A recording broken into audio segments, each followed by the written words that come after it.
What up, y'all? What up? What up?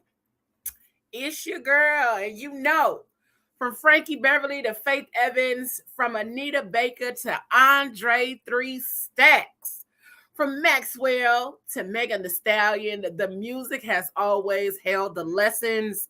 We just didn't know we were supposed to be taking notes. Welcome to Lyrical Lessons with Leo, and I'm your girl, Leo Rochelle, your lyrical therapist. And this is the show where we dive into old school R&B, Southern hip hop, neo soul, and everything beyond to uncover the emotional and psychological lessons hiding in the lyrics. Because the music's been your therapist all along, baby boo. And now let me help you understand what it's been saying. Let's get into this new episode of Lyrical Lessons with Leo. Okay.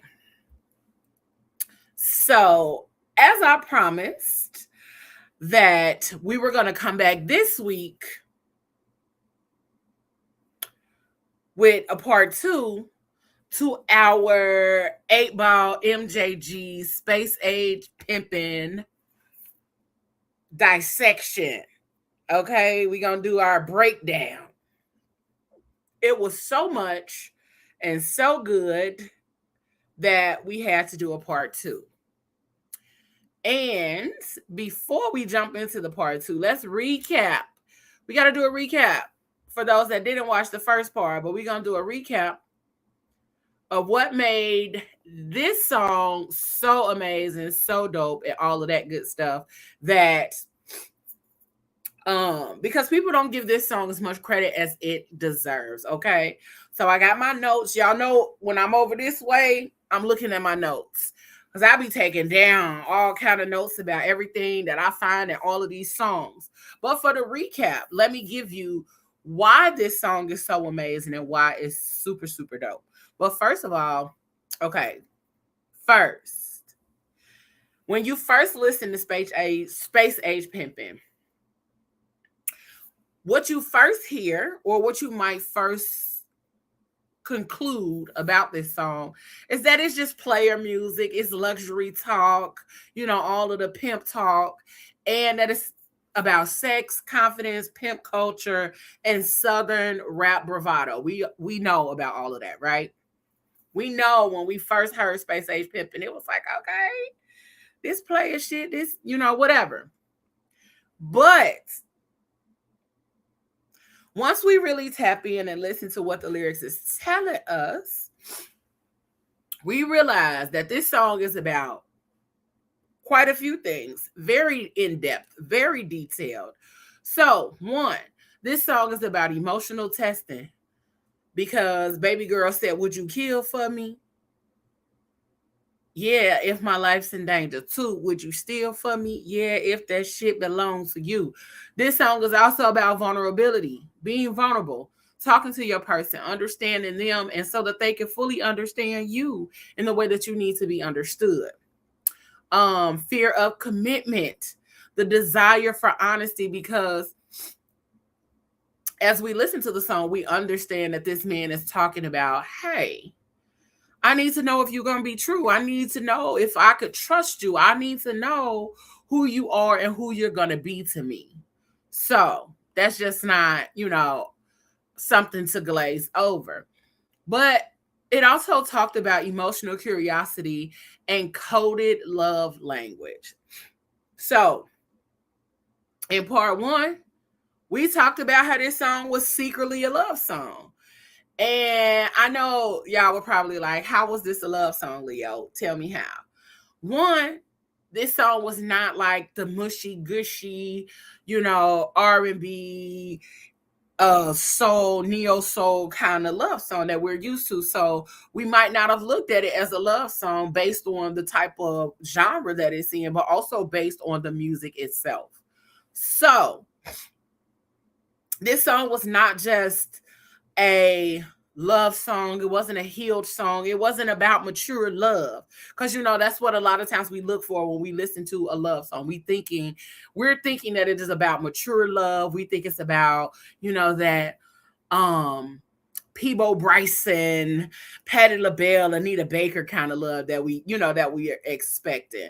But real love is filtered through the ego, the hypermasculinity, and all of those kind of things. And not only that, it is filtered through survival mentality, emotional guardedness, and the fear of vulnerability, because a lot of us fear being vulnerable with our partners. So we broke down the song.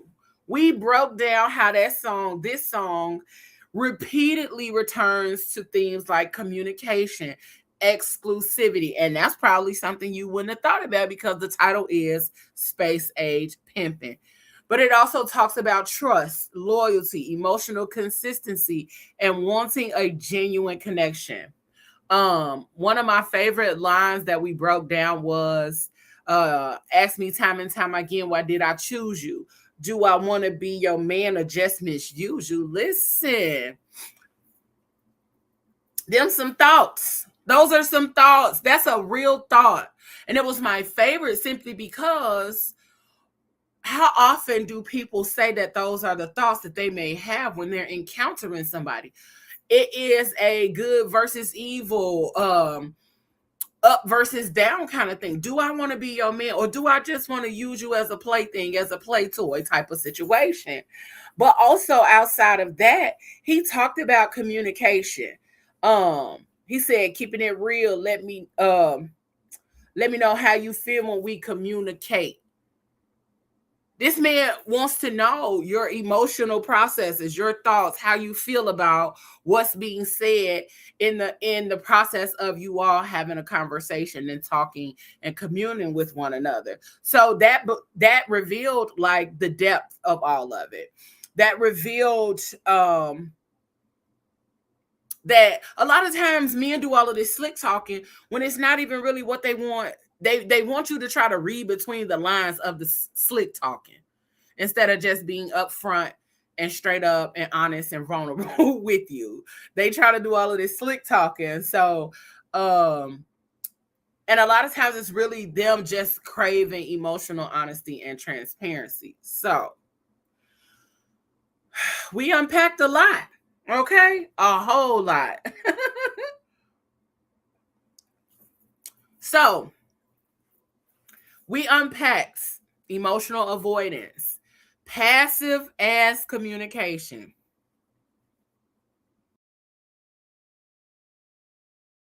because that grinds my gears, and intimacy, and how it requires honesty, not just the attraction. You could be a million times attracted to somebody, fully, openly, honestly attracted to someone, but you have to be honest with yourself and that person about what's actually going to happen here. And the biggest thing is the honesty. A lot of people don't tap into that part. A lot of people don't do the deep dive and really get honest about their desires and what they want and how they want to have access to you or engage in this process with you. A lot of it is like we talked about, the bravado or all of the other kind of things, the slick talking.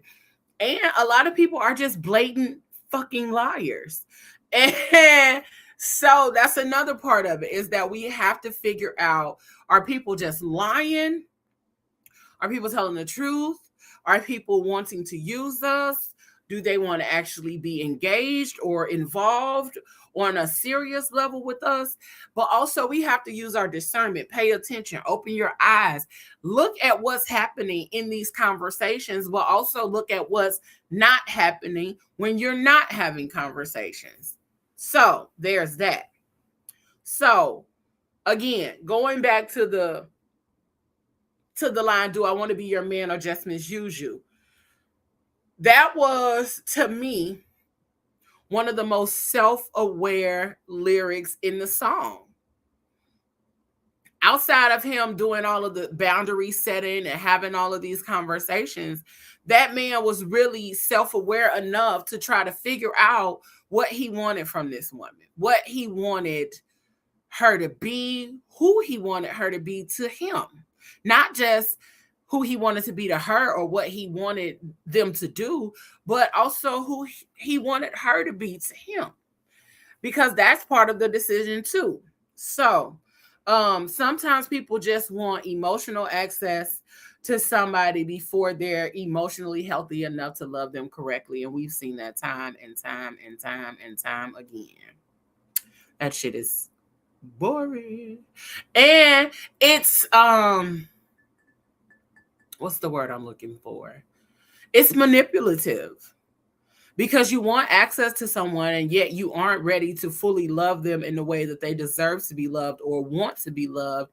And you also know that you aren't emotionally or mentally prepared to receive the kind of love that they may also be trying to give in return. And instead of saying so or acknowledging your limited capacity, most people continue or try to continue down that path when they know that they aren't ready for that. So we also dug into the tension between the lust and the clarity, attraction and accountability, chemistry and emotional readiness, because those things are on two different ends of the spectrum. Lust and clarity, two totally different sides of the game. Attraction and accountability, two different sides. Chemistry and emotional readiness, because you can have the chemistry and not be emotionally ready for this person or what they have to offer or what they have to bring. So we got to be ready. So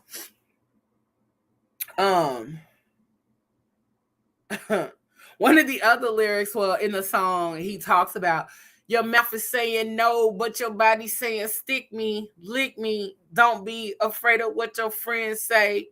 Rappers get that ass and be out of here like yesterday. I hope I got that right. I'm pulling a lot of these lyrics off the top of my head because why? It's one of my favorite songs. I'll be trying to make sure I'm not mixing them up. But that's another part of the song where, you know, the conversation is about consent, emotional ambiguity, and how people use physical intimacy to avoid emotional intimacy. And if you did not check out this last episode of PGC After Dark, go check it out, because we talked about that. We talked about being so sexually open and emotionally frozen. So go check that out. All right.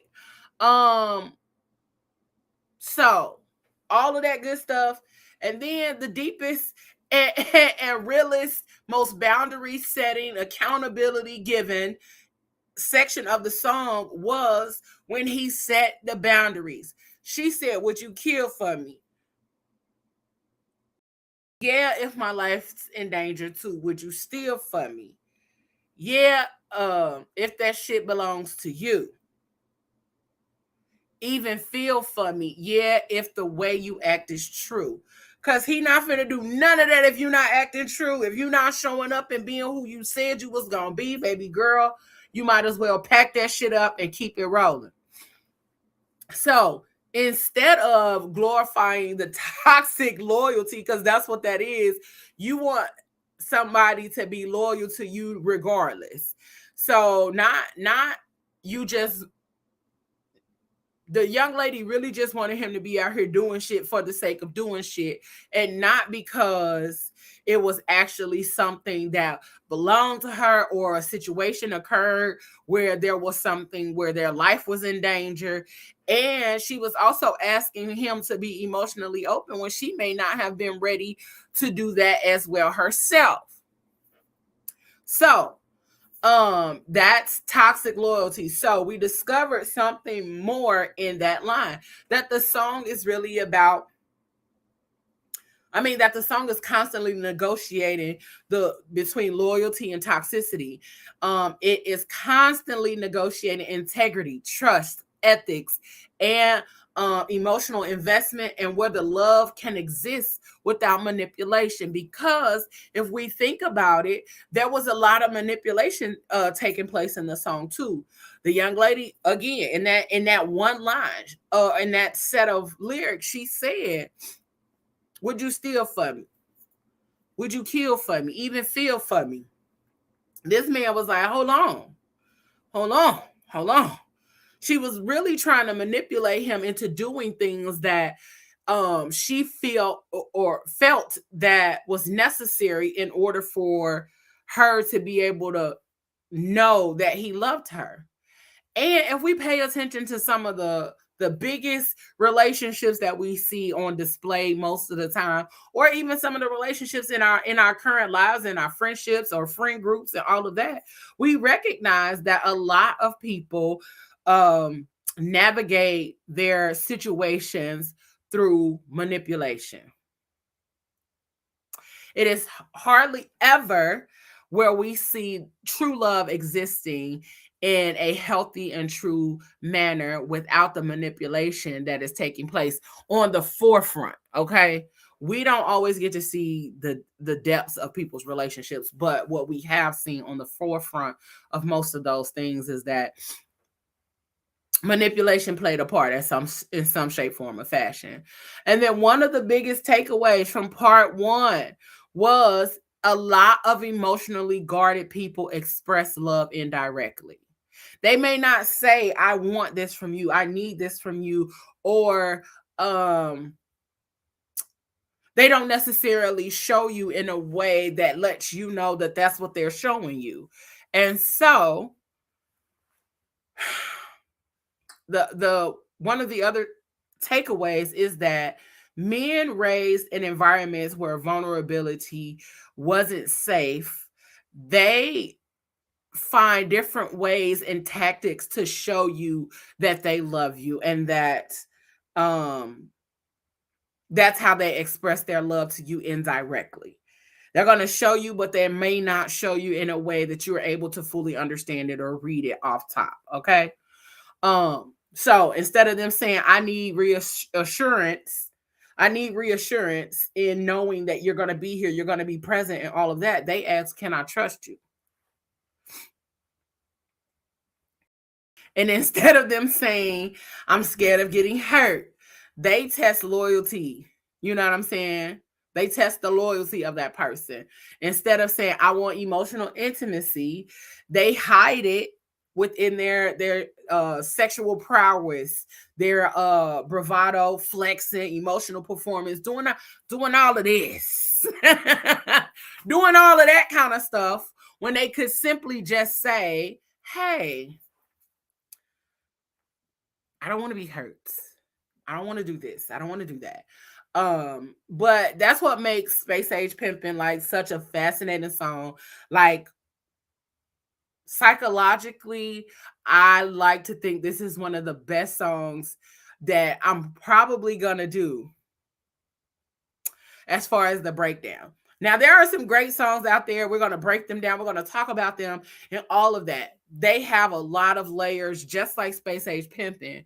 But one of the things that I recognize about this song, not only because it's my favorite, but because I feel as though this song is really one of those that gives people so many layers and so many ways to go about thinking about how we show up in relationships, what they mean to us, and how they can actively help us to become better than we were before. So, beneath all of that player shit, is somebody desperately trying to figure out who's real, who's loyal, who is emotionally safe. Because regardless of what men say when it comes to their emotions, they want someone who is emotionally safe just as much as women do. Men want somebody who can be present without using their emotional vulnerability against them. So, that's the biggest thing for a lot of them. But also, they want to know that it's worth the risk, that you are worth the risk of being emotionally vulnerable for. They need to know. They need to know. So in this one, In this episode, yes, all of that from episode 1. Okay, that's why I said it's so good. It's so good. So now in part 2, we finna tap into the rest of the lyrics, rest of what's to Space Age Pimpin'. And I promise you, I'm not gonna be here long. I promise you, I'm not gonna be long. I only got a couple of lines that I'm gonna go over, and then we up out of this thing. I promise. So I'm pulling up my notes, my other notes for Space Age Pimpin', because I told you last week I was gonna keep going, but I didn't want to go past we was a little bit over an hour, and I didn't want to go past that. So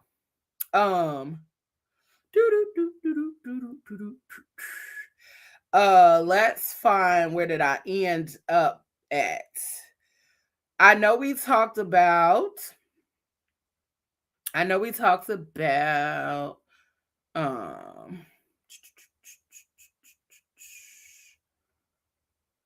dang, I had a lot of notes for this song.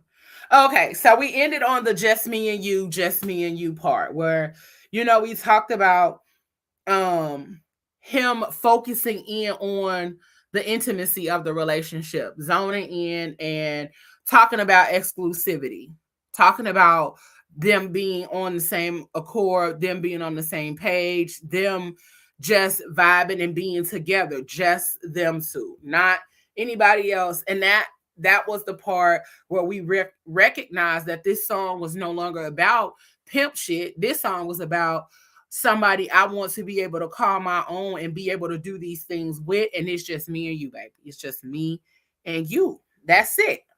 So the next line, the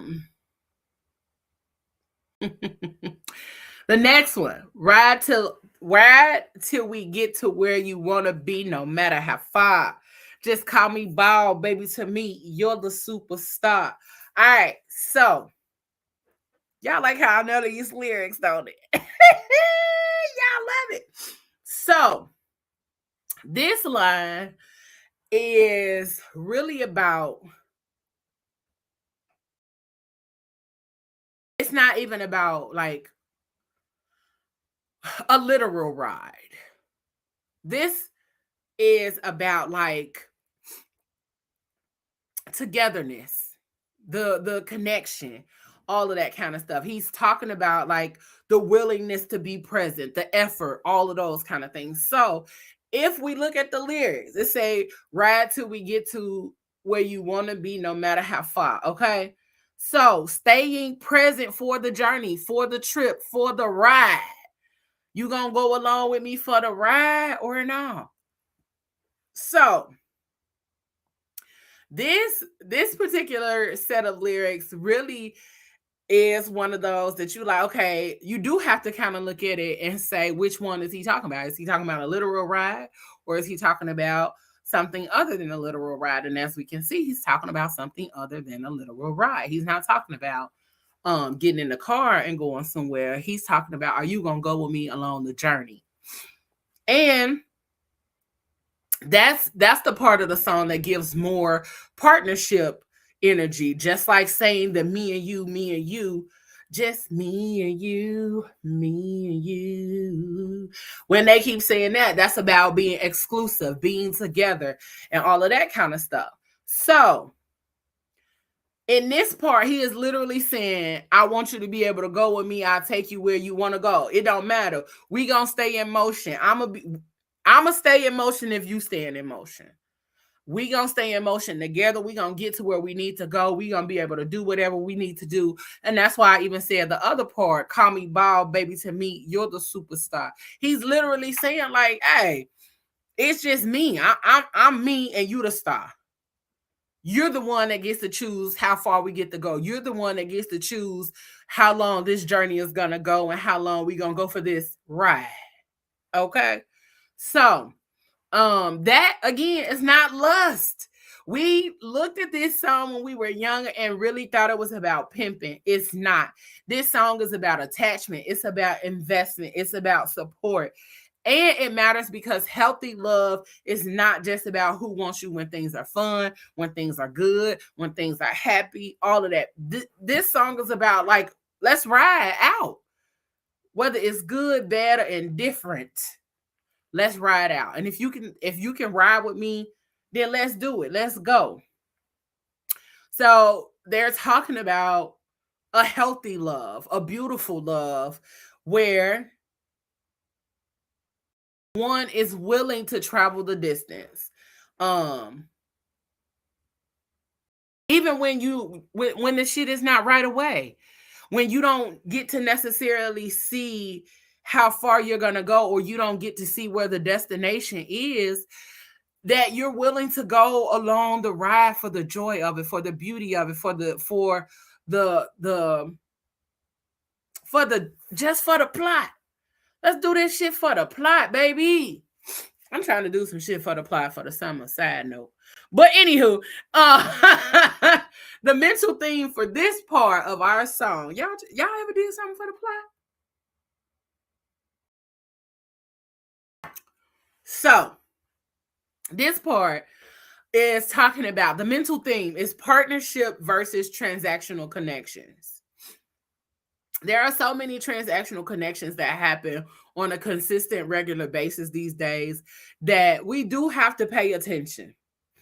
We have to pay attention. We have to look at what's happening on a regular basis. So, preventing toxic outcomes, because that's what we're going to always do. We're going to try to make sure we prevent that toxicity from happening. Do not confuse someone enjoying your presence with someone being willing to support your journey. God damn, that's good, ain't it? Woo! Do not confuse someone enjoying your presence with someone being willing to support your journey. Because there are so many people who will enjoy the access that you give to them of who you are and all of those beautiful things. But those will probably be the same people who will not be there when you got shit going on, when the shit hits the fan, when you out here lonely, sad, or not in the best of places and not yourself. These ain't the people. Some people are not going to be there. And you have to be sure that the people that you riding with, they riding with you too. You know what I'm saying? The people that's riding with you, not back there putting holes in your tires. We got to make sure that we riding and we got people that's riding with us. So, real partnership requires effort, patience, and emotional consistency. Anybody can show up for pleasure. Not everybody can show up for process. God damn. Listen. Ain't that how they do it? Or is it this? I don't know. Either way, clock it. That's all I can say. So the reflective question: does this person only enjoy you in pleasurable moments? Or do they genuinely journey through life with you? Do they just want the good parts of you? Do they just want the pleasure and not the pain? Do they just want to understand how good they can sex you and all of that kind of stuff? And then when you down and out, they not around. That's not a person that you want to be around, and that's not a person you want to journey through things with. That is somebody who is just here for the fun. And that's okay if that's what you want to do. If that's what you want to do, but it is something totally different.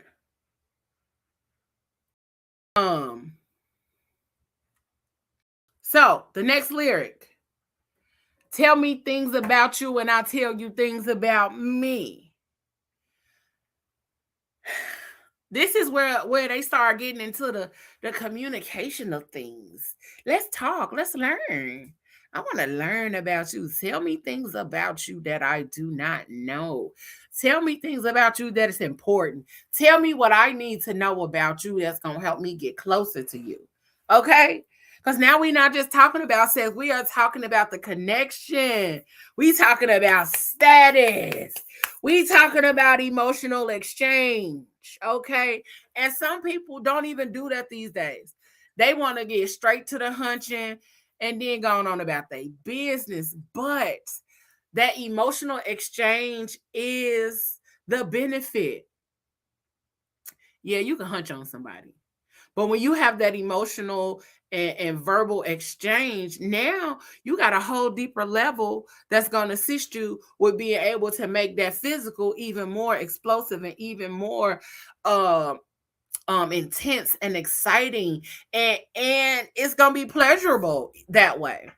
So this is where he shows his openness and curiosity for who this woman is. What you want out of life? Who are you? Tell me more about you. So I can tell you more about me too, because I don't want to be alone in this. I want to know about you. I want you to know about me, because that way we can make this thing do what it do. And not only that, that's where reciprocity comes into place. That is what's called reciprocal vulnerability.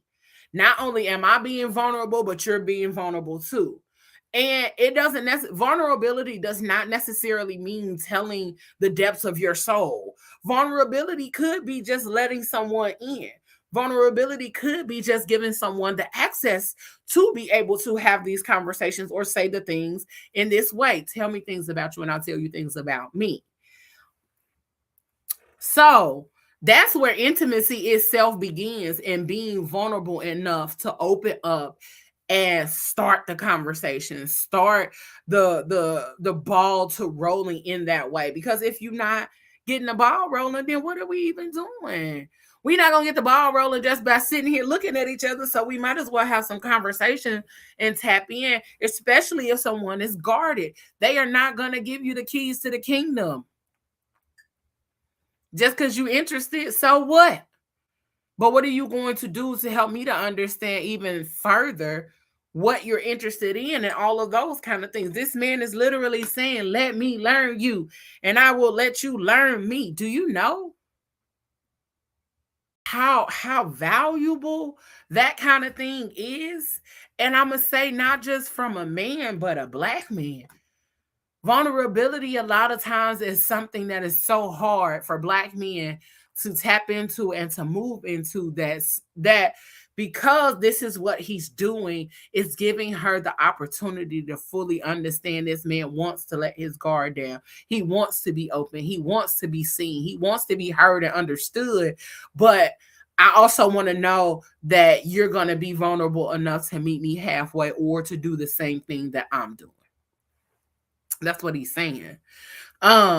That matters because a lot of relationships these days are shallow. They stay on the top layer because I don't want you to know too much about me, and I don't want you to know so much about me that you get to use it against me. You get to fuck with my people and all of that kind of stuff. So this is he's asking.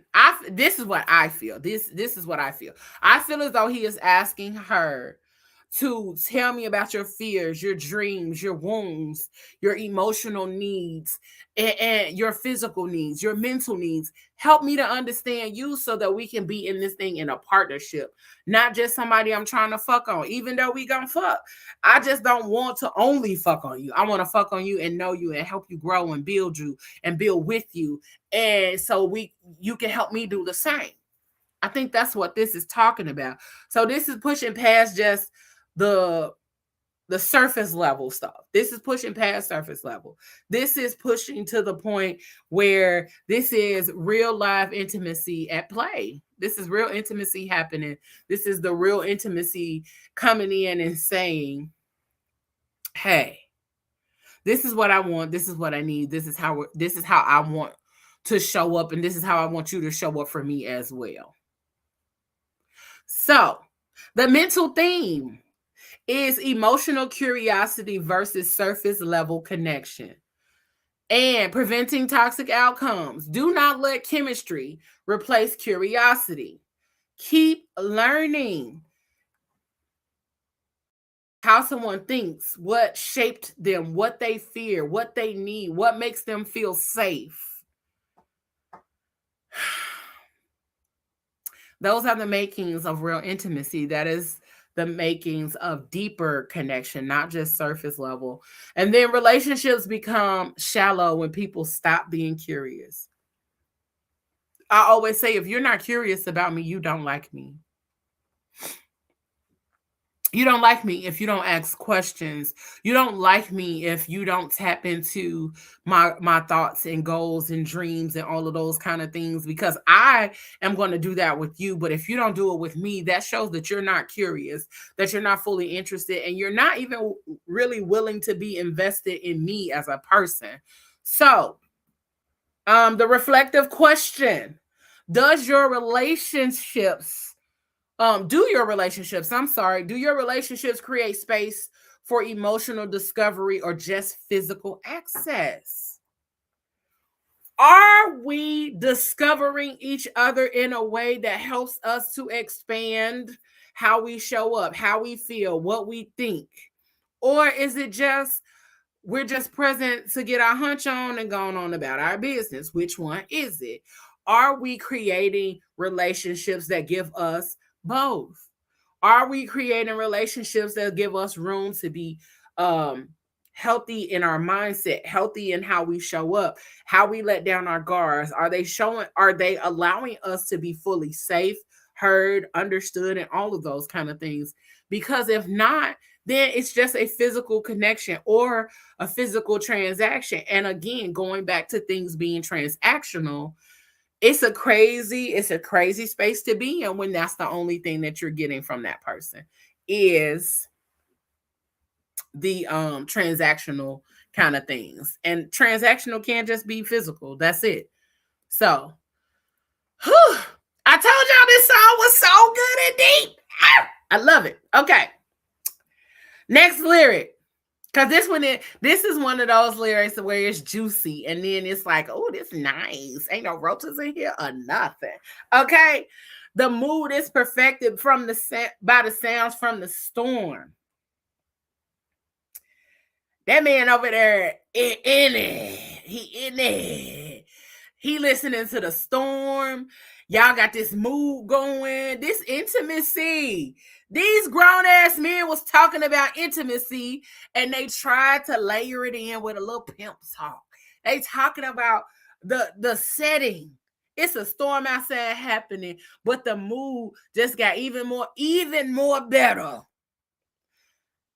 because of the storm, because we get to sit here and be with each other and fully get into this groove of going back, telling me things about you, and I'm telling you things about me. Because now this mood is perfected from the sounds of the storm. We over here grooving. We in it.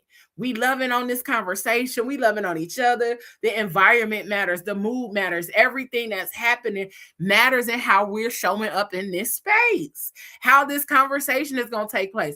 Because I don't know about y'all, but if it's storming outside on a nice summer night and you got your windows open and you chilling and got music playing, that is not the space for a lack of intimacy. Especially if it's somebody that you fucking with regularly and that you really, really like, and y'all in that getting to know you phase and space with each other. It is something next level when you're able to have that happening, that whole concoction of nature and music and energy being exchanged. That's a whole different level. And it's not talking about sex. He said the mood is perfected from the sounds of the storm. He's talking about, oh, this is getting better and better and better because of the storm. We're able to get here and have this conversation and get close and get cozy and cuddle up and all of that kind of stuff. That's what they're talking about. They are literally in their emotional bag as grown men, and they talking about creating these worlds together that matter. We trying to bring your world and my world together. That's what we doing. That's how you write a motherfucking love song, if y'all didn't know. But there is also a little caution to take in this space, because although a beautiful moment can be powerful, the question is does the connection still hold when the storm is over? Are we still going to be this fully enthralled and engaged when the storm is over, or not? Are we still going to put forth the effort to create these spaces of intimacy and connection when the storm is over, or not? Is it just because the storm is here that we are in a mood? Because we all know how we get in a mood when it's storming outside, because it makes you want to cuddle and get close and all of that. So are we still going to be in this space once the storm is over, or what? But sometimes that's what you call emotional escapism. It can feel like love, but it gives us a break from reality. So you probably, even though you might really be in that space with that person and it can go on beyond the storm, sometimes it could be that, we just escaping from reality and the storm added to this mood at the moment. It could be a moment and not, a full-on transitional phase into something more, if that makes sense. So the mental theme is romantic escape versus emotional reality. Preventing toxic outcomes. Enjoy the moment, but do not disappear inside of fantasy. Don't let that little mood get your ass out here. You be out here fucked up. That's what it's saying. Don't let the mood have you out here fucked up. Okay? Healthy love should exist outside of the atmosphere, outside of the mood, outside of the late night setup. Okay? If the relationship only works in a certain setting, it may be more of an escape than intimacy. So if you're only able to be inside of the house, in the bed, cuddled up, and y'all don't have shit else outside of being in the house, in the bed, cuddled up, that is just a moment. Excuse me. That's an escape. That is not the intimacy that you think it is. Okay. So the reflective question is, do you love who this person truly is, or do you love the emotional escape that they provide? It's a difference, okay? And then, I think this is our last one. This is our last set. I think I lied. No, we got one more. Okay. So, this man said, you came stronger. I lasted longer than I've ever lasted. Your mouth was fantastic. The fuck test, you passed it. It's more, but that's where I'm gonna stop. So that we know is sexual. That we know is about getting your hunch on. That man said, I lasted longer than I've ever lasted. Okay. So let's talk about it. It's not just about sexual. It's not just about the impact of it sexually. It's about the impact overall, psychologically. It's about the impact because he acknowledged how amazing this shit felt because of that woman, because of her. Not just because of the mood, not just because of none of that. He acknowledged, baby girl, that little thing got some power, okay?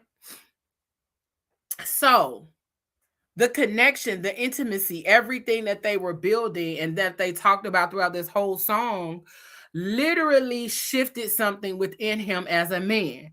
So the physical can sometimes align with the mental and emotional. So the mental, physical, and emotional combination, when it is good and juicy and amazing, is going to be very impactful sexually. Okay. So that's what he did. But for emotionally guarded people, sex can become the place where they express what they cannot say out loud to themselves or to you either. So, have you ever been in that moment and and somebody say I love you? You ever been in one of them moments? It was because in that moment, while we're having sex, our guards are down, our mental guardrails are off. So you can say a lot of things during sex that you might not say out loud, just chilling on the couch with each other, or just, you know, passing by each other or in day-to-day conversation. So that is part of why this song feels a little more complicated, because the sexual language is not empty. It's not just saying, oh, we had sex and it was good and this, that, and the third, or whatever. The way that they are expressing the things that are happening in this connection or exchange is layered so deeply, because not only are we having this good ass conversation and talking, and we learning things about you and you learning things about me. We done had sex. I done lasted longer than I've ever lasted. Okay, your mouth was fantastic. The fuck test, you passed it. The way you made a nigga last, I had to get you. That man said, hey, you got to be mad. On top of all of that shit, then you up here and made my toes curl and peel my muffin cap back blue during that coitus. Baby girl, come on over here. Go on and sign this little contract. Go on and sign right here, baby girl. That's what he's saying. You did something to me. You reached a part of me. You affected me differently than anybody else ever has. And that does not automatically make the relationship healthy, but it does make it emotionally significant. That man will never forget her. He will never forget how she showed up, how she did him, how she treated her. I mean, how he treated her. She treated him. My bad. I'm sorry. So it does make the overall relationship significant as fuck. All right. So the mental thing, physical intimacy as physical intimacy as emotional expression. So the physical intimacy is helping to express the emotions, because you cannot have one without the other, sometimes for people that are very guarded. So they can only say what they need to say through their emotions when something is happening physically. Most of the time it's going to be sex. So preventing toxic outcomes. Physical connection should deepen emotional honesty, not replace it, okay? Because sex can create attachments quickly, especially when vulnerability is already present. So that's how people fall and end up rolling in the deep, like Adele said, is because you're already vulnerable. You're already in a vulnerable state, and it makes it easier for you to fall deeper and the connection to be more impactful, especially when you add that layer of sex, which is also why a lot of times we say if you take sex off the table, you'll be able to see what you really can build with somebody. Okay? So make sure your emotional connection is real and not just intensified by the body or what can happen within that space and time. Okay? My voice been doing a little something. So that's why y'all see me sipping today. Sipping a little tea that I made. So make sure the emotional connection is real and not just intensified by the body. And the reflective question is, has physical intimacy ever made you feel emotionally connected to someone who was not emotionally available? I'm sure it has. It's happened to me. And I'm up here thinking about it. No, I'm just playing. But it has happened to me before.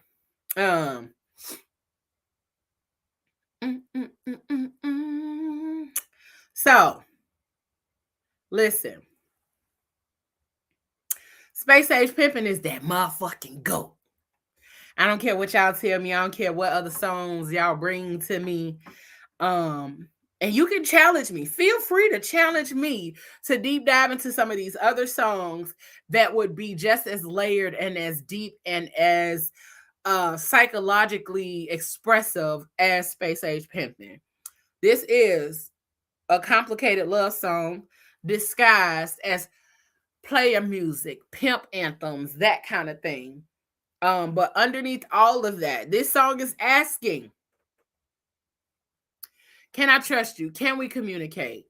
Honestly, are you true? Do your actions match your words? Can I emotionally invest in you? Can we be just me and you?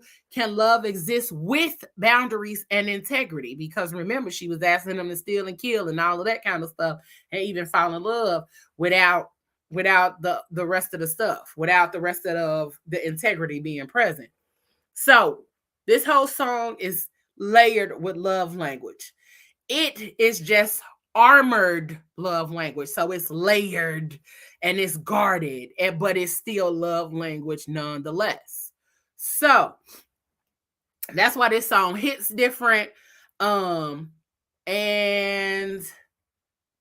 I love it because it is not the normal love song. It is not what people think a love song should sound like, but also thinking about who 8Ball and MJG are and the conversations that they have in other songs and what they talk about.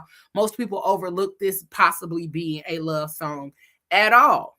So the way we deep dive into this, I hope you all see differently. I would love to hear your comments, commentary, and all of that kind of stuff on my breakdown, and maybe even get you all to come on here so we can do a conversational breakdown of some songs as well. But the real lesson in this is love is not always expressed in the language that we expect, because if that was the case, we would see it coming a mile away. Okay, it's not always what we expect. Sometimes it's guarded, sometimes the person is guarded, sometimes the person has been through so many things that how they show up in that space may be totally different than what's expected, but they are giving you nuggets or and tidbits of who they are in order to show you that they are trying to not be as guarded.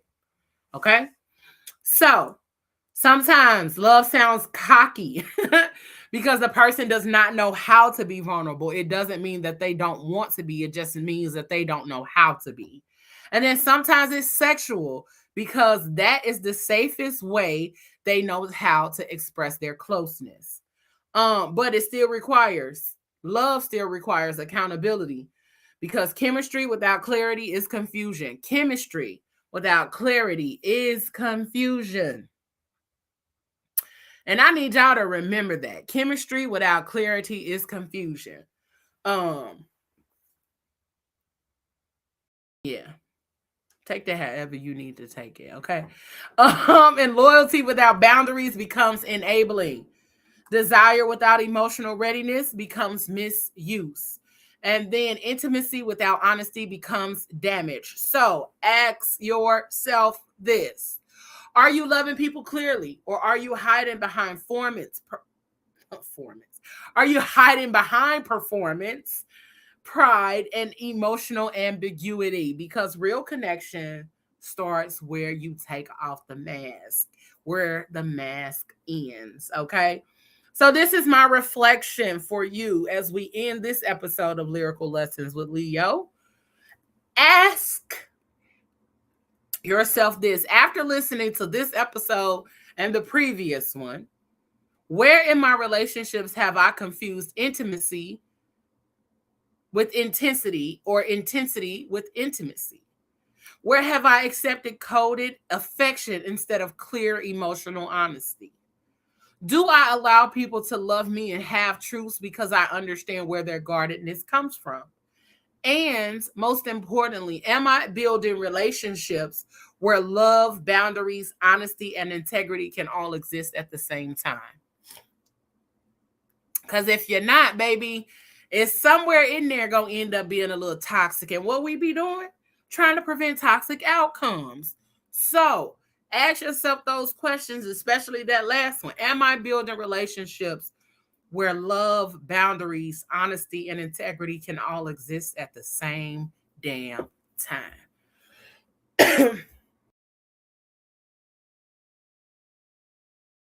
So make sure you ask yourself those things and those questions.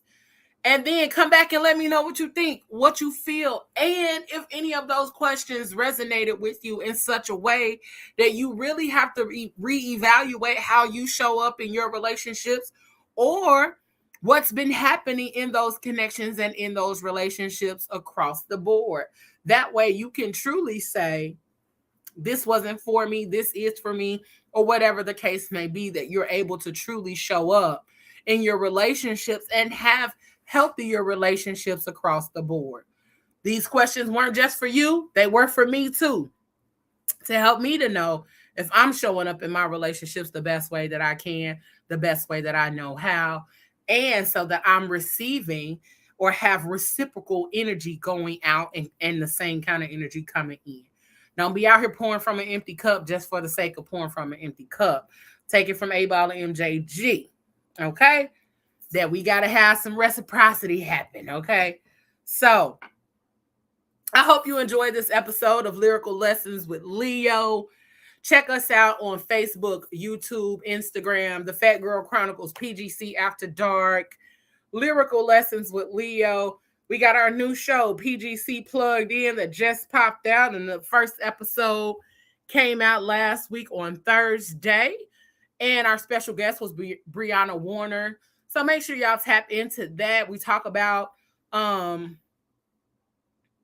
life outside of diet culture. Brianna is a weight loss coach, and so we deep dive into her background and all of that good stuff. But check it out. And then next week, our conversation is about Pause by none other than Miss Jill Scott. We're going to do a breakdown of her lyrics, because this song is not one that is a very long one. It is actually an interlude on her album. And the interlude is so good and amazing that it is worth a breakdown from yours truly, your favorite lyrical therapist, Leo Rochelle. We getting ready to get up out of this thing, y'all. And I hope that whatever you do, you are able to deep dive, take a pause, and get into your thing. All right, get into it like you need to do it. But I appreciate y'all for showing up, popping out, and being right here with your girl, Leo Rochelle, once again on Lyrical Lessons with Leo, where the lyrics get loud and real. Have an amazing one, y'all, and take care of yourself and each other. And once again, your girl is what? I'm out. Enjoy. Have an amazing one, y'all. Peace.